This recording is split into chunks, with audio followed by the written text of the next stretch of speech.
El Papa Francisco nombró 108 nuevos cardenales y todos ellos van a participar en el cónclave que va a elegir a su sucesor. El Papa generó un nuevo mapa político e ideológico en la Iglesia Católica. A lo largo de la historia son numerosos los casos en que se han movido las diferentes fichas del ajedrez de poder en el Vaticano para generar cambios y también muchas veces conspiraciones. Desde la coyuntura de las noticias nos devolvemos en el tiempo. Esto es Memorias del Mundo, un video podcast disponible en YouTube y en todas las plataformas de audio. Bueno, Teresita, la Iglesia Católica entra y su alta jerarquía en tal vez uno de los episodios más interesantes y apasionantes de su devenir y de su manejo, y es la elección de su nuevo Papa. Ya aquí hemos hablado en Memorias del Mundo de los cónclaves, de la historia de esos cónclaves, de las intrigas detrás de esas elecciones, pero bien vale la pena recordar y recapitular que los papas se eligen en medio de un ajedrez político de poder que pareciera muy distante de lo que es la labor pastoral de la Iglesia. A lo largo de la historia, Juan Roberto, es el poder detrás del trono, literalmente el poder de los cardenales, porque son ellos quienes eligen al próximo papa y ha sido siempre una lucha entre ellos poner a alguien cercano y cercano a sus intereses. ¿Un sacerdote cómo llega a ser cardenal? Es una vida jerárquica, pero también de méritos.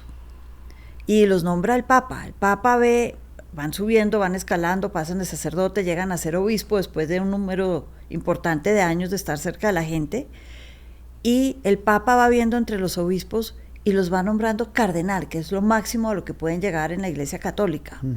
Y muchas veces busca cardenal también por regiones. Por eso en Colombia tenemos un solo cardenal en este momento. ¿Por qué Colombia, un país tan católico, solo tiene un cardenal? Digamos, un cardenal que vota, porque hay un cardenal también emérito. Por la edad ya no vota y es un cargo más honorífico. Pero ¿por qué Colombia, tan católico, solo tiene un cardenal? Y sobre todo que tenemos una población importante de católicos. Claro, grande, porque uno de los temas importantes detrás del nombramiento de un cardenal es cuánto es la población católica en el lugar donde yo voy a nombrar un cardenal. Porque él tiene por debajo un ejército, digamos, de obispos que van trabajando, que a su vez tienen un ejército de padres. Entonces tiene que ver con la población. Pero Colombia, bueno, tiene eméritos y tiene mayores de 80 años. Pero siempre en los cónclaves, que yo me acuerdo, siempre va uno, o van varios al entierro del Papa, pero siempre hay uno que suena. Sí.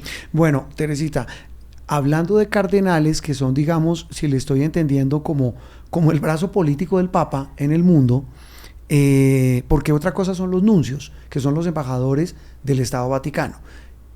Pero estos cardenales, Francisco, en su pontificado, sobre todo en la parte final, nombró más de 100 de los que están hoy y que van a elegir a su sucesor de diferentes partes del mundo. Fue, al parecer, muy estratégico Francisco en la designación de cardenales. 108 cardenales. Hay 254 cardenales en el mundo, contando los eméritos, los mayores de 80 años, que no eligen al Papa. Pero Francisco nombró 108 a lo largo de sus 12 años. ¿Cuántos eligen? ¿135? 135. Hay 2 que ya han dicho que no van a ir al cónclave, un español y uno de Bosnia, que por razones de salud no van a estar esa semana. Entonces son 133. Y el 80%, se necesita 2/3 partes para ser elegido. Y el 80% de los cardenales que votan y van a estar allá eligiendo son nombrados por Francisco. ¿Y eso qué significa o qué implica? No necesariamente que el candidato sea el de Francisco, porque muchos de ellos nombrados por Francisco, como digo, nombró en regiones donde no había cardenales, muchos en África y en Asia. Es más, si yo sumo África, Asia y 4 que hay en Oceanía, tengo un número de cardenales mayor por 1, pero más grande que los europeos.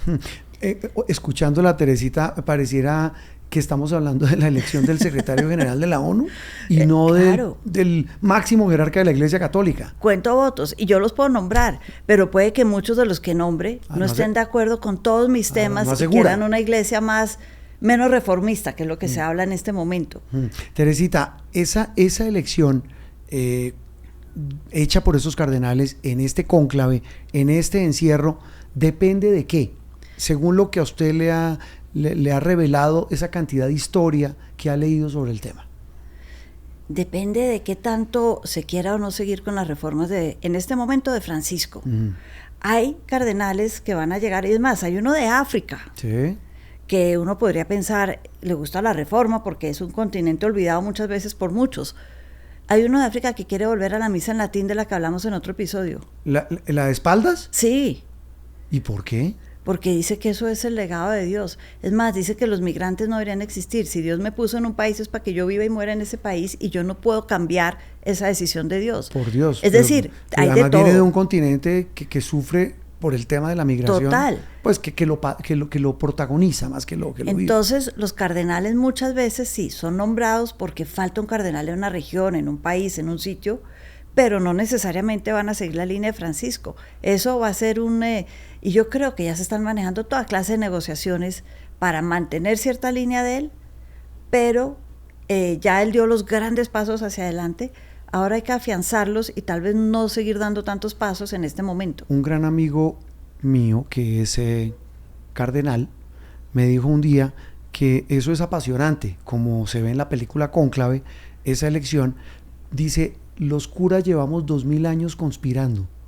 Totalmente. Es que los cardenales y la elección de papa se volvió importantísimo después de la llegada del Islam. ¿Por qué? Con la llegada del Islam y el imperio se divide, el papado se divide. Están en Roma, ¿por qué? Porque cuando muere Jesús, Roma es el centro del mundo y ahí tiene que estar el poder y ahí se crea la Basílica de San Pedro. Pero 400 años más tarde cae el Imperio Romano, Constantino se convierte al catolicismo, pero dice acá no hay sino ruinas, acá no hay nada. La verdadera riqueza, yo sigo siendo emperador, sacro emperador romano, pero me voy a trasladar a Constantinopla, Istambul hoy en día. Sí. ¿Por qué? Porque allá hay riqueza y allá puedo aumentar mi reino. Le dijo al Papa del momento, le dijo, camine conmigo y seguimos los dos trabajando de la mano como hemos hecho. Y él le dijo, no, acá está San Pedro, yo no me voy. Entonces hubo una primera división ahí y cuando llega el Islam ataca a Constantinopla, no a Roma. Sí. Entonces se inventan, porque esto no hay pruebas, se inventan que Constantino 4 siglos antes le había dado mucho territorio al Papa, esto para salvar esos territorios y ese legado de la Iglesia ahora que ya los musulmanes se tomaron Constantinopla. Y de ahí el poder de los cardenales, porque cuando vieron todo este territorio y todo este poder y todo este poder terrenal y riqueza, todos querían ser Papa. Claro. ¿Y quién nombra al Papa? Los cardenales. Estamos hablando de un poder político y económico. Y los cardenales querían hacerse el nombramiento del Papa para tener el poder político y económico de la zona. Y se volvieron importantísimos. Teresita, a lo largo de la historia, o mejor, siguiendo con este hilo de la historia, la elección de los papas, cónclave tras cónclave, agregaba algún elemento adicional a esa novela de conspiración y poder que siempre ha rodeado la elección del pontífice. Claro, porque entonces se negociaban y se cocinaban, como dirías tú, toda clase de alianzas y no alianzas. Por ejemplo, cuando se fueron para Aviñón, coincidencia digo yo, que todos los cardenales en ese momento eran franceses. Qué los casualidad. Grandes cardenales de la Iglesia Católica eran franceses. Y los que leían al Papa eran franceses. Claro, y los papas fueron franceses durante 100 años.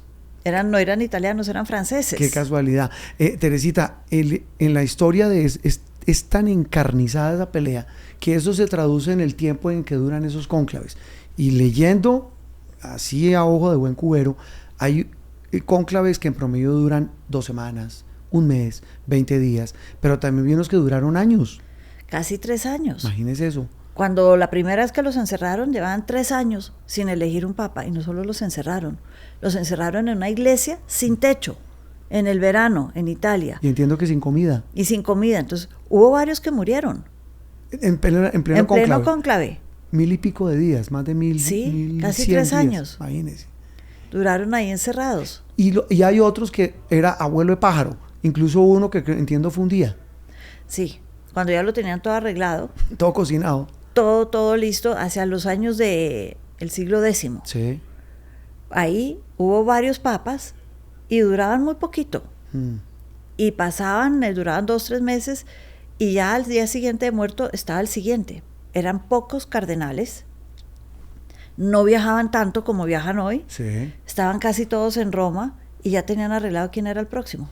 Bueno, y otro tema apasionante, pues de todo, es motivo de películas, de novelas, de intrigas, pero a mí personalmente me llama mucho la atención un caso en particular de la historia, y reciente, relativamente reciente, y fue el de Juan Pablo I, el que llegó, lo eligieron y murió muy pronto. 33 días. Muy pronto. Cuando digo muy pronto, lo digo porque se han tejido toda clase de versiones de que él llegó a destapar la olla podrida del manejo de platas, lo mismo que Francisco, pero es que este señor duró un mes y se murió. 33 días, como la de Cristo dicen. La causa oficial, Juan Roberto, fue una septicemia producida por una infección urinaria maltratada. Ajá. Uno se pregunta, ¿el Papa tiene acceso a un médico de cabecera 24 horas al día? Una infección urinaria maltratada en el año 78, ya con antibióticos. Las teorías de conspiración son muchas. No, pues claro. Y como esas debe haber muchísimas a lo largo de la historia que rodean a la Santa Sede. Muchísimas, pero si me devuelvo 2 minutos a lo de Aviñón, hubo una pelea muy fuerte en ese momento cuando se regresaron a Roma, entre los cardenales franceses que seguían manteniendo poder, los romanos del otro lado, y hubo durante cerca de más o menos 25 años 2 papas, el Papa en Aviñón y el Papa en Roma, al mismo tiempo. Desde finales del siglo XIV hasta 1406, hubo 2 papas, el que elegían los franceses en Aviñón y el que elegían, hasta que en 1406 se unieron y dijeron, no, nos toca tener un frente unido porque esto va por mal camino, y volvieron a la sede en Roma. Me vengo otra vez al presente. En este cónclave que va a elegir al sucesor de Francisco, Teresita, podrían meter mano personajes como Donald Trump, y se lo pregunto porque hay un cardenal, Burke, estadounidense, abierto opositor a muchas de las políticas del recién fallecido Papa Francisco, que suena y suena mucho, y Trump ha dicho públicamente, yo lo apoyo. Sí, a lo largo de la historia se ha visto reyes que se meten en los cónclaves y le dan la orden a sus cardenales de votar por uno, de votar por el otro, o de forzar a los demás a votar por un candidato X, o hay guerra. ¿Y Trump podría hacerlo? Y Richelieu lo hizo, estoy hablando Luis XIV, todo este tema. Trump sí ha dicho que prefiere este candidato, pero estamos hablando de un país que no tiene una mayoría católica, no es un presidente católico, y realmente de los 133 que van a elegir papa, pues podrán tener en cuenta que hay un Trump ahí, un populismo y una ganas de controlar todo en el mundo, pero más allá de eso, yo creo que a lo mejor hasta se ríen en el cónclave, no sé. La elección del próximo Papa, Teresita, porque las noticias también tienen historia. Esto es Memorias del Mundo, un video podcast disponible en YouTube y en todas las plataformas de audio.